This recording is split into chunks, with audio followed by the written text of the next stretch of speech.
WrestlePalooza was supposed to be a premium live event. Let's be honest, there was nothing premium about it. It felt like Raw, it looked like Raw, and it was filled with ads like Raw. And ESPN, the big new partner who WWE conned into this deal, they're already showing buyer's remorse. They gave this show a C, a mercy grade. If they weren't locked in, it would have been a straight F. And PLEs used to be the payoff to Raw stories, no commercials, just wrestling.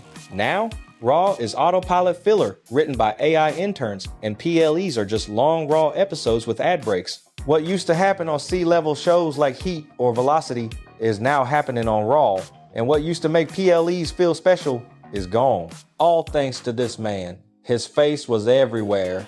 Opening video packages, endless WrestleMania promos, every other match break, Triple H, Triple H, Triple H. Cody Rhodes is technically the WWE champion, but let's not kid ourselves, Triple H is the real champion right now. Can you imagine in the Attitude Era not knowing who the champion was? Whether it was Rock or Austin, you knew. Now, I almost forgot Cody even holds the belt, because it doesn't matter. The spotlight belongs to Hunter. As if Triple H wasn't enough, Stephanie pops up with her Hall of Fame induction being promoted half a year early. This isn't about honoring the wrestlers who built WWE. It's about celebrating the same family, the same friends. Road Dogg and Power, Shawn Michaels and Power, Hunter's entire group chat running the show. If Bubba Ray Dudley had been in DX, he'd probably be running SmackDown right now. Meanwhile, and on the other hand, Bret Hart, one of the sharpest minds in wrestling history, is sitting at home teaching his cat wrist locks. WWE isn't about merit anymore. It's nepotism, and WrestlePalooza exposed it completely. First off, it's Cena versus Brock. This wasn't a match. This was laziness. It felt like they had 30 minutes backstage and said, remember our match from a decade ago? Let's just do that again. And they just did it. No story, just a recycled idea. But here's the thing, this isn't even shocking anymore. Every Brock Lesnar match is the same. Suplex, finisher, repeat. If you want to shock me, have Brock actually wrestle a real match. That would be new. And Cena, his retirement tour is a disaster. Even as someone who wasn't his biggest fan during his peak, watching WWE ace his final dates is depressing. The guy gave him over 20 years, and this is what he gets? Finisher spam until nobody cares. They had months to plan this, dozens of writers. This was supposed to rival Hogan's NWO heel turn. Instead, it's one of the worst retirement runs of all time. And then a Raw mid-card match, dressed up as a PLE match. 3 out of 4 men in the ring, Nepo babies. Jay and Jimmy Coast on their family name. Lazy offense, endless super kick spam, no effort, no intensity.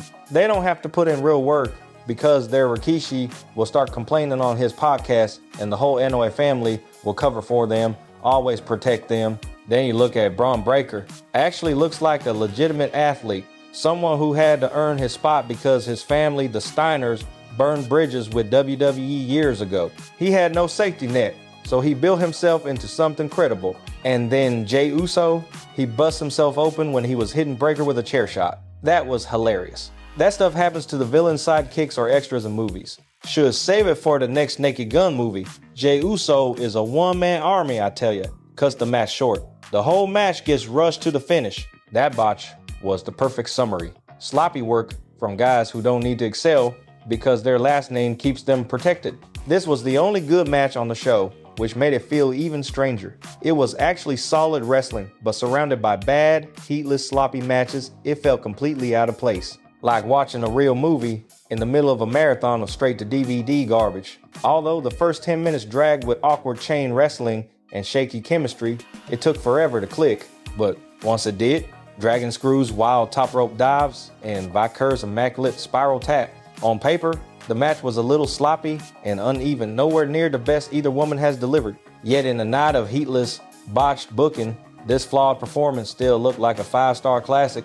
And then came the family feud. AJ Lee returns after a decade. This should have been electric.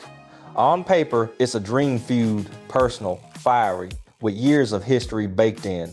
Instead, it felt like a house show comedy act that refused to end. Because the Uso match got cut short, they dumped extra minutes into this one and it showed. Instead of tight, intense storytelling, we got a bloated half hour where the tone was all over the place. AJ Lee's return should have been electric. The crowd should have felt goosebumps. Instead, she's throwing helicopter punches that looked like she was shooing away mosquitoes. Seth Rollins decides to hop around mocking her like a cartoon villain. Becky goes full Shawn Michaels versus Hogan 2005, overselling to the point where it looked like parody. What was supposed to be a heated blood feud turned into a comedy sketch that nobody could take seriously. One of the most wasted comeback opportunities in recent memory. This wasn't just bad, it was insulting. A decade away, all the anticipation in the world, and WWE handed us a comedy sketch when the story called for a fight. And finally, here comes the least anticipated match on the card, which somehow became the main event. That tells you everything about WWE's current booking philosophy. No build, no anticipation, no heat. Cody retaining was obvious from the start. And worse, Cody doesn't even feel like the champion. Triple H overshadowed him at every turn. He appeared more throughout the event. What used to be the duty of the WWE champ is taken up by Triple H himself. Cody just has that prop, which means nothing. At this point, Cody should just hand the belt to Hunter since he's already acting like the real champion. Meanwhile, Drew gets wasted again. He's supposed to be this monster, this legit badass. Instead, he's booked like a placeholder, a Twitter tough guy who never wins when it matters. This wasn't a WWE Championship match. It was a funeral for the concept of a main event.